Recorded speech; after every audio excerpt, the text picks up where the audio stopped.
저희가 오늘 본 신명기 4장 1절을 다시 보면 이렇게 기록되어 있습니다.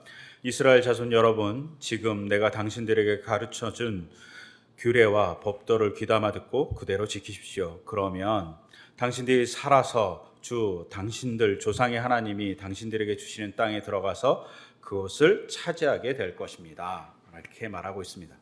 이 1절을 앞에 신명기 3장과 같이 연결해서 보면 되게 안타깝습니다. 왜 안타깝냐? 바로 이 이야기를 하고 있는 모세는 가나안 땅에 들어가지 못하기 때문입니다. 모세는 가나안 땅에 들어가는 방법에 대해서 얘기하고 또한 모세는 가나안 땅을 차지하는 방법에 대해서 1절에 얘기하고 있습니다. 그 방법이 뭐냐면 하나님의 말씀을 귀담아 듣고 그것을 지키면 모세가 못 들어가는 가나안 땅에 들어가고 모세는 꿈에도 상상할 수 없는 가나안 땅을 차지하는 일을 지금 말을 듣고 있는 이스라엘 백성이 하게 될 거라고 얘기하고 있습니다. 근데 이 말씀대로 보면 엄청난 모순 하나가 숨겨져 있습니다. 왜? 어떤 모순일까요? 모순은 어느 누구보다도 하나님의 규례와 법도를 잘 지켰던 사람이 모세라는 겁니다. 근데 그 모세는 가나안 땅에 들어가지도 못하고 가나안 땅을 차지하지도 못합니다. 정말 안타깝죠. 지난주에서 계속 안타까운 얘기인데요. 지난주에 얘기했듯이 모세는 이 모순 속에 희생양 같습니다. 지난주에도 이야기 드렸지만 모세는 왜 못 들어갔냐고 얘기할 때 신명기는 마사와 무리바의 사건을 언급하지 않고 뭐라고 얘기하냐면 이스라엘 백성들 때문에 내가 못 들어갔다라고 얘기합니다. 즉 이스라엘 백성의 죄를 리더인 모세가 짊어졌다는 겁니다. 그리고 그 짊어짐을 보고 이스라엘 백성이 뭘 알아야 됩니까? 자신의 죄를 깨달아야 되는 거죠. 그렇게 하나님의 말씀을 전해주던 모세조차도 우리 때문에 가나안 땅에 못 들어갔어 라는 것에 대한 인식을 가지라고 하나님도 모세도 가나안 땅에 들어가지 않는 그 사건에 대해서 하나님은 지시하고 모세는 수락한 것이죠. 꼭 이 모습은 예수님을 닮았습니다. 예수님이 아무 죄가 없다는 것을 우리가 알잖아요. 근데 예수님은 그 극악무도한 죄의 형벌인 십자가를 지셨습니다. 그리고 그 십자가를 지신 이유를 마태복음 20장 28절은 이렇게 얘기하고 있어요. 많은 사람을 위하여 자기 목숨을 몸값으로 치러 주려고 왔다. 예수님이 대신 누군가의 죄를 짊어지고 우리의 죄를 짊어지고 십자가에 지셨다라고 얘기합니다. 그리고 우리는 십자가를 보면서 우리의 죄에 대한 심각성을 알아갑니다. 이스라엘 백성도 마찬가지로 자기와 같이 가지 못한 모세를 보면서 심각성을 알아가는 거죠. 근데 이 심각성 속에는 그래 너희 죄를 너희가 죄가 이렇게 많지라고 하면서 지적하는 것뿐만 아니라 뭐가 있을까요? 하나님의 사랑이 있습니다. 하나님의 용서가 있습니다. 예수님이 십자가에 달리셔서 이렇게 얘기하시죠. 가장 먼저 하신 말이 뭡니까? 하나님 저를 구원해 주세요. 하나님 저를 십자가에 내려주세요. 이렇게 얘기하신 것이 아니라 아버지 저 사람들을 용서하여 주십시오. 저 사람들은 자기네가 무슨 일을 하는지조차도 알지 못합니다. 용서해 달라고 예수님이 가장 먼저 십자가에서 얘기하십니다. 사랑하는 얘기를 하고 있는 거죠. 예수님은 성자로서 사랑의 이야기를 십자가에서 합니다. 그리고 그것을 들으신 성부 하나님은 인간을 사랑으로 용서하십니다. 그리고 성령 하나님은 그 자리에서 공감하시며 안타까워하시며 인간에게 예수님의 구원을 알려주시고 구원의 자리로 초청하시고 구원이 어떤 것인지 우리의 실존이 어떤 건지 깨달아 알게 하십니다. 이것이 십자가의 분노이면서 십자가의 사랑입니다. 모세도 마찬가지로 들어가지 못함이 하나님의 분노이기도 하지만 이스라엘 백성에 대한 하나님의 적극적인 사랑이십니다. 근데 문제가 하나 있습니다. 이런 적극적인 사랑을 이스라엘 백성이 모른다는 겁니다. 그 모른다는 걸 어떻게 알 수 있을까요? 그거는 오늘 1절에서 알 수 있어요. 오늘 1절에서 하나님은 이스라엘 백성에게 하나님의 규례와 법도를 알라고 얘기해요. 그걸 지키라고 얘기해요. 그럼 어떤 사람들은 삐딱해갖고 아유 뭐 가나안 땅을 주실 거면 그냥 주지 뭐 법도와 규례를 따르라고 그래 이렇게 조건을 걸어 이렇게 얘기할 수 있지만 사실은 이 조건은 더 잘 살게 하기 위해서 주신 하나님의 법이에요. 복된 법이에요. 그래서 오늘 이번 주간 읽었던 시편 1편에 하나님의 말씀을 묵상하는 자가 복 있는 사람이잖아요. 그 복을 주기 위해서 하나님이 규례와 법도를 주신 거예요. 근데 문제는 이 규례와 법도를 들을 귀가 없는 겁니다. 그래서 오늘 설교 제목이기도 하지만 하나님께서 귀담아 들으라고 얘기합니다.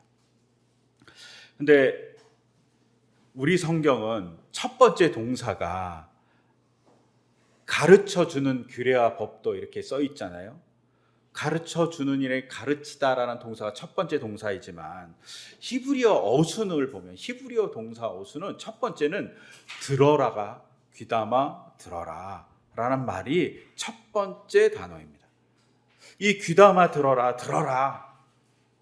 라는 말이 첫 번째 단어인데 저는 개인적으로 귀담아 들어라 라는 말이 정말 잘 번역한 것 같아요. 이 귀담아 들어라는 말을 여러분들이 아는 유명한 히브리어예요. 귀담아 들어라. 쉐마입니다. 들어라. 쉐마. 신명기 6장 4절에 나오는 들으라 이스라엘이란 이 단어가 쉐마이잖아요. 쉐마입니다. 여기도 마찬가지로 쉐마로 시작돼요. 4장 1절에 쉐마로 시작하는 거예요. 앞에 이제 이타라는 지금이란 말이 있지만 동사로서 처음은 쉐마입니다. 하나님이 이스라엘 백성에게 꼭 하고 싶은 게 듣는 겁니다. 그래야지 문제가 해결되는 거죠. 근데 이 귀담아 듣다 이 말을 우리가 여러 말도 있겠지만 한문으로는 경청이라고 얘기하잖아요. 이 경청이라는 단어를 이렇게 사전에 찾아보잖아요. 그러면 요새 경청에 대한 얘기가 많이 나오니까 사전에 대충 이렇게 정의하고 있어요. 경청은 단순히 듣는 것만이 아니라 상대방이 전하고자 하는 말과 행동은 물론 그 속에 깔려있는 감정에 기울이는 것이라고 경청을 정의해요. 즉 경청은 상대방이 이야기하는 말의 내용만 듣는 게 아니라 그 속에 있는 행동도 그 속에 있는 의미도 그 속에 있는 감정도 듣는 게 경청이라고 얘기하는 거예요. 근데 놀랍게도 이 경청이라는 한문이 그런 뜻을 진짜 갖고 있어요. 제가 그래서 어떻게 설명할까 하다가 주보에 한문을 실어놨어요. 주보 이렇게 보시면 뒤에 광고 이렇게 써 있는 곳에 경청이라는 한문이 있습니다. 오른쪽에 있어요. 경청 이렇게 청자 밑에 있잖아요. 먼저 청자를 보면 이 청자는 들을 청자예요. 우리가 청력 뭐 듣는 사람들의 대중을 청중 그리고 뭐 읽는 사람 독자 뭐 이런 사람을 청자라고 얘기하잖아요. 그때의 청자가 들을 청자입니다. 여기도 마찬가지로 들을 청자가 써요. 근데 이 들을 청자를 파자하잖아요. 그러면 제일 먼저 왼쪽에 있는 제가 파란색으로 만들어 놓은 것이 귀자, 귀입니다. 그리고 약간 노란색으로 돼 있는 거는 눈목자예요. 그리고 붉은색으로 써 있는 거는 마음심자예요. 즉 나머지 자들은 덧붙여져 있는 거니까 들을 청에는 인간의 육체에 있는 세 가지 기관, 눈, 귀, 심장 이것이 들어가 있어요. 그리고 왕같이 생긴 그 자는 왕자가 아니고 가끔 사람들이 왕자로 오해하는데 왕자 아니고요. 이거는 임자예요.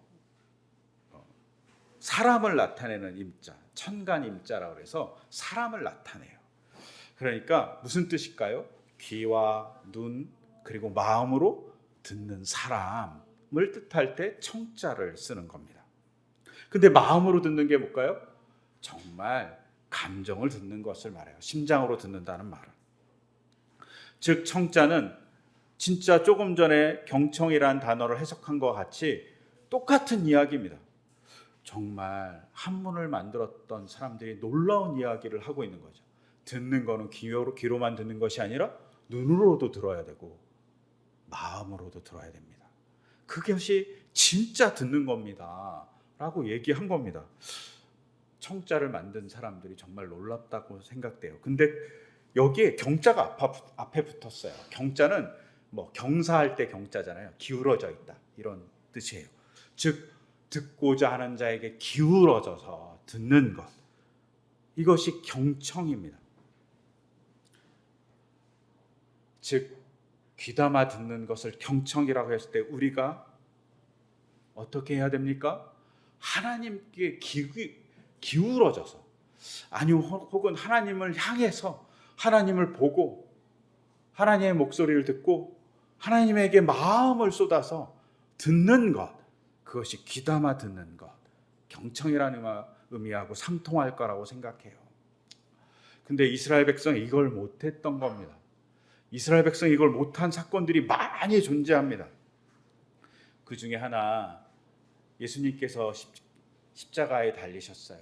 그리고 그 맨 중간 7개의 말씀 중에 맨 중간에 뭐가 있냐면 엘리 엘리 라마 사박다니 라는 말이 있습니다. 잘 아시는 대로 나의 하나님 어찌하여 나를 버리십니까? 라고 예수님이 막 괴로워하시면서 하나님을 찾으면서 외치는 장면이 있어요. 근데 이때 이 말을 들었던 유대인들이 뭐라고 얘기하냐면 이 사람이 엘리야를 부르고 있다라고 하면서 조롱합니다. 자기 눈앞에 십자가에 달려서 괴로워하는 사람이 있는데 조롱합니다. 눈으로 그의 말을 듣고 있지 않는 거죠. 그의 괴로움에 공감하지 않아요. 그러니까 그냥 귀로만 건성으로 들었던 엘리라는 단어를 엘리야로 착각하는 거죠. 경청하지 않는 모습이 이렇게 잔인한 폭력으로 예수님에게 다가갑니다.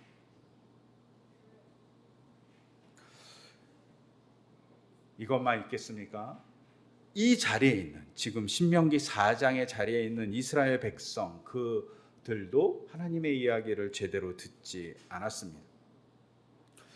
오늘 우리가 읽지 않았지만 신명기 4장 12절에 이렇게 기록되어 있어요. 주님께서 불길 속에서 당신들에게 말씀하셨으므로 하나님을 믿어야 된다고 얘기하는 거예요. 근데 불길 속에서 하나님께서 말씀하신 적이 언젠가요? 한 40년 전, 정확히 한 38년, 39년 전에 시내산에서 하나님께서 불길 속에서 이스라엘 백성에게 말씀하셨어요. 근데 그 불길 속에서 하나님이 왜 얘기하셨을까요? 하나님이 이스라엘 백성을 출애굽시키고 시내산에서 만나셔서 불길 속에서 만나 이야기하신 이유는 뭐냐면 이스라엘 백성과 하나님이 계약하는 거예요.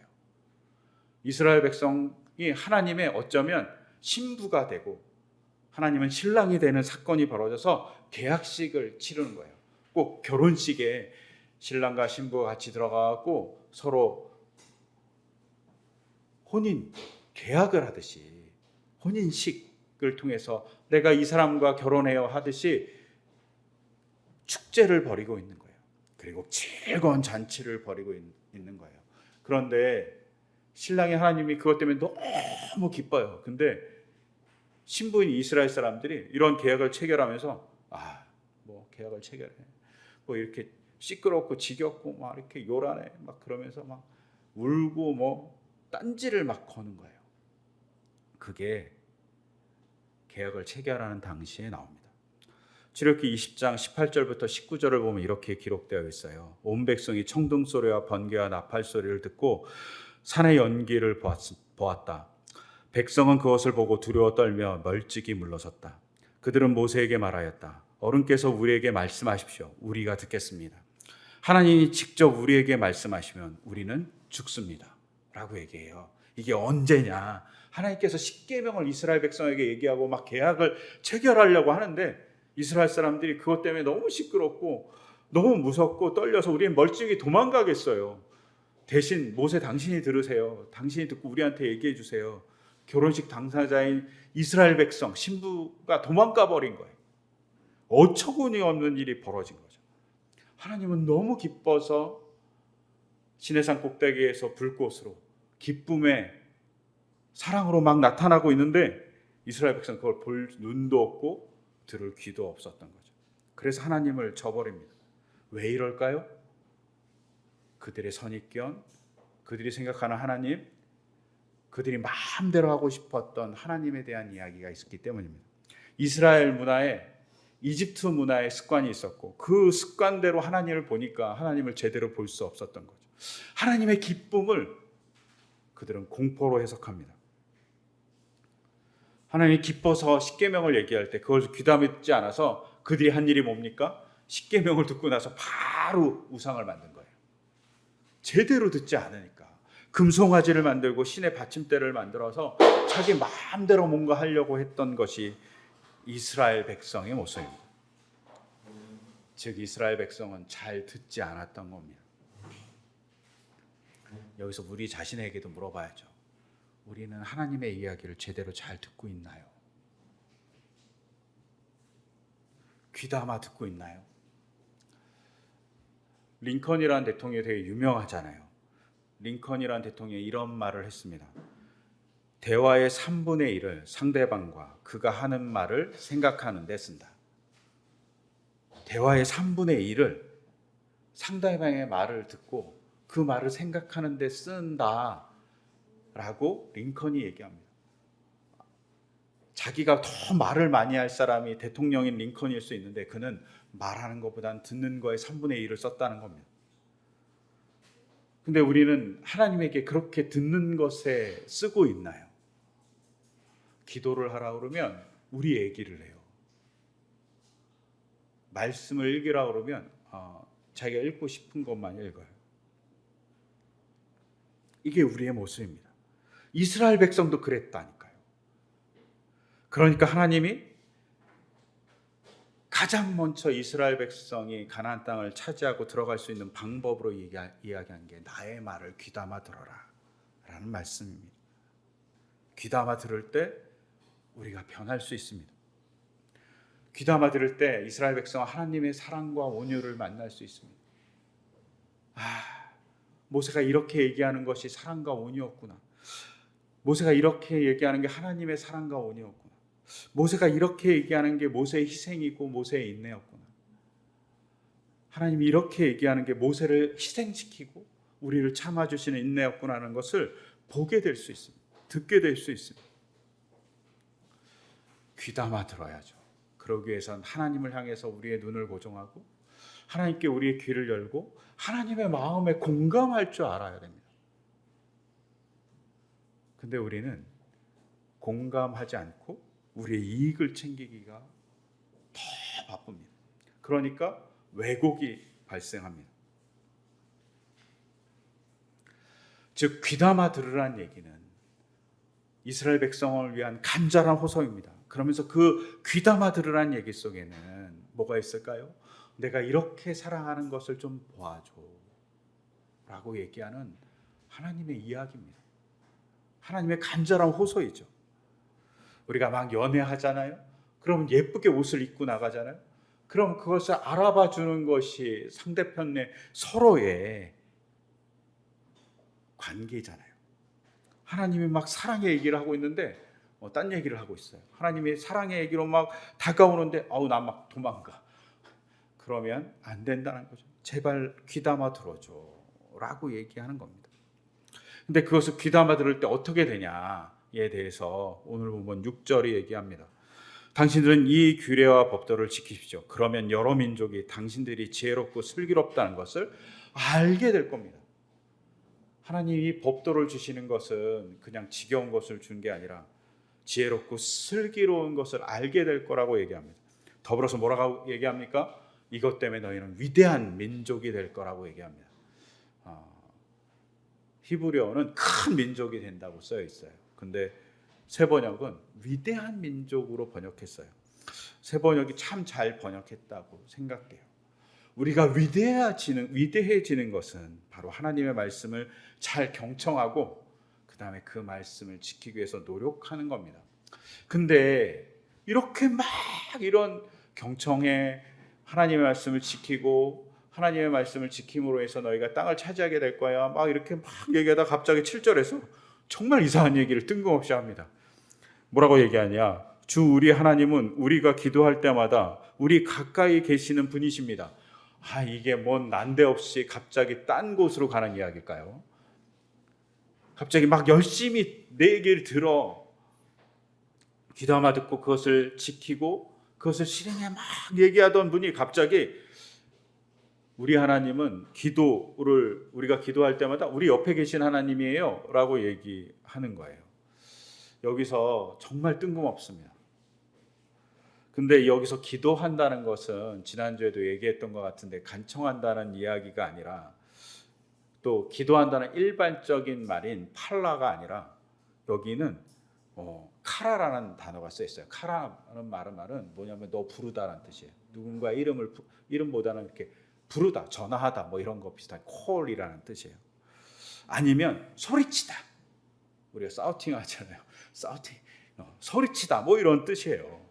즉 왜 하나님을 부르고 하나님께 소리를 칠까요? 전제가 있습니다. 즉 6절 이전에 나오는 내용들, 하나님의 규례와 법도를 지키려고 노력할 때 그것 때문에 넘어질 때 하나님을 부르라는 거죠. 그냥 내 욕구 때문에 부르는 게 아니라 하나님의 말씀을 실천하는데 어려움이 닥칠 때 하나님을 부르라는 겁니다. 그때 하나님이 들어주신다 이렇게 얘기하지 않고 옆에 계시는 하나님이다 라고 얘기합니다. 우리가 부를 때 옆에 계신 하나님을 알게 된다는 뜻입니다. 그것도 하나님이 옆에 계시다 이렇게 표현하지도 않고 옆에 계신 하나님이라고 히브리어는 표현하고 있어요. 하나님이 옆에 계신 하나님이 있는데 그것을 너희가 알려고 할 때 언제 하냐? 하나님을 부르면 돼, 소리치면 돼 라고 얘기하는 겁니다. 그러면 우리가 율법을 지키고 말씀 따라 살아가는 것에서 하나님이 도움을 주시고 그 도움으로 어떻게 되냐? 너희는 위대하게 된다. 너희는 슬기롭고 너희는 지혜롭게 된다라고 얘기하고 있는 겁니다. 그래서 바울은 이렇게 얘기하죠. 고린도전서 10장 31절에서 그런즉 너희가 먹든지 마시든지 무엇을 하든지 다 하나님의 영광을 위하여 하라. 하나님의 말씀을 지키는 게 하나님의 영광을 위한 거라면 그 말씀을 지킴으로 하나님을 드러내는 일이 바로 우리가 하는 행동입니다. 그때 우리는 뭘 경험하냐? 바로 옆에 계신 하나님을 경험하게 된다는 거죠. 아니면 우리가 보여줄 수 있게 된다는 겁니다. 근데 기도할 때마다 옆에 있는 하나님이 계시는 것을 알게 될 것이다 이렇게 얘기하는데 저는 개인적으로 기도할 때마다라고 번역하는 것보다는 우리가 기도하는 모든 순간 아니면 우리의 모든 순간이라고 번역하는 게 더 적합하다고 생각해요. 왜냐하면 이 히브리어 콜이라는 이 단어는 모든에 가깝지 뭐뭐 할 때마다에 가깝지 않아요. 그러니까 모든에 있어요.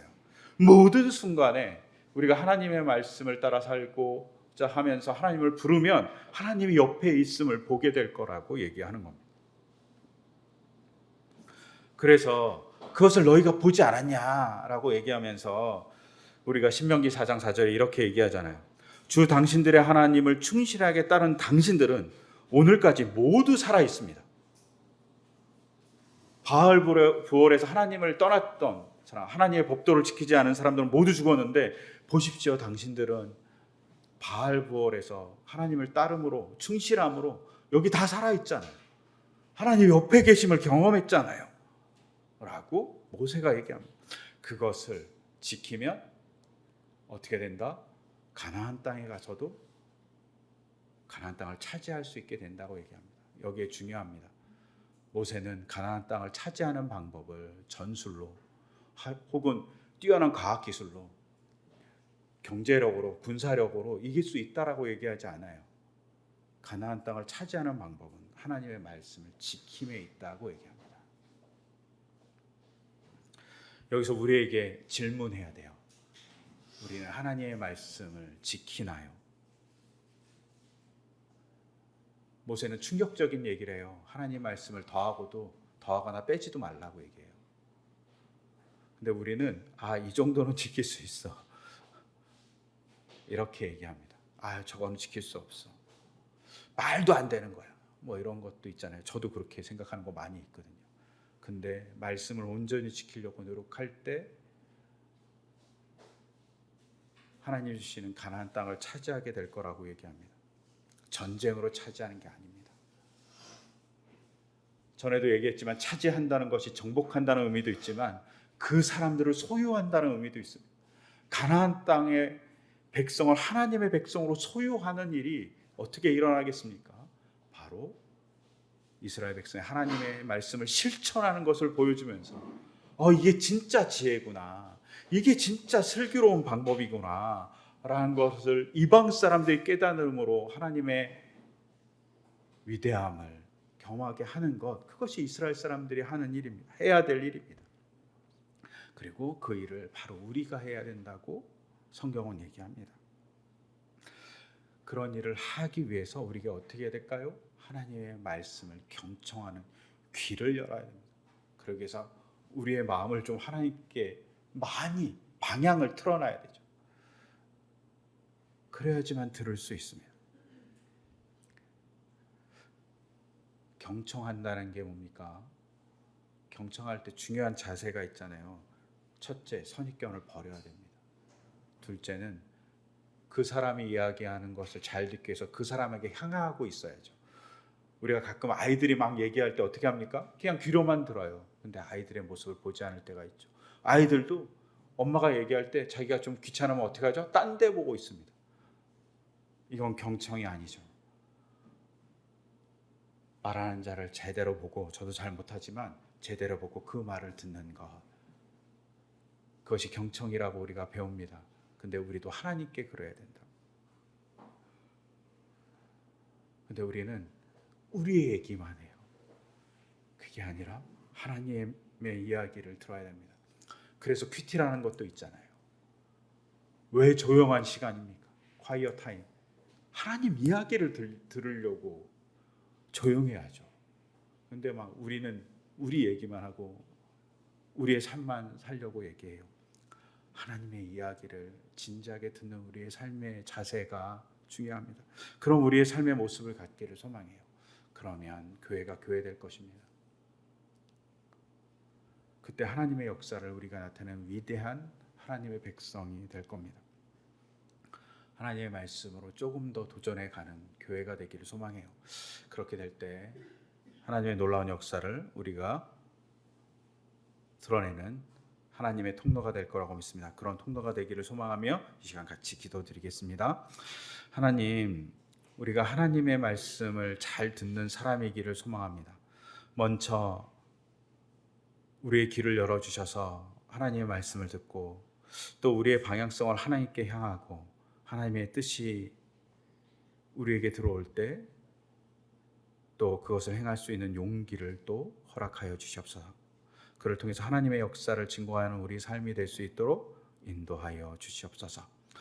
또 하나님의 말씀을 지키려고 노력할 때 어려움이 찾아올 때마다 우리가 부르짖을 때, 우리가 소리칠 때 바로 우리 옆에 계신 하나님을 경험하고 하나님의 일하심을 보게 하여 주시옵소서. 그것을 통해서 하나님의 위대함을 드러내는 우리의 삶이 될 수 있기를 소망합니다. 그럼 우리 교회가 되기를 간절히 소망합니다. 그 소망을 담아 이 모든 것 주 예수 그리스도의 이름으로 기도드립니다. 아멘.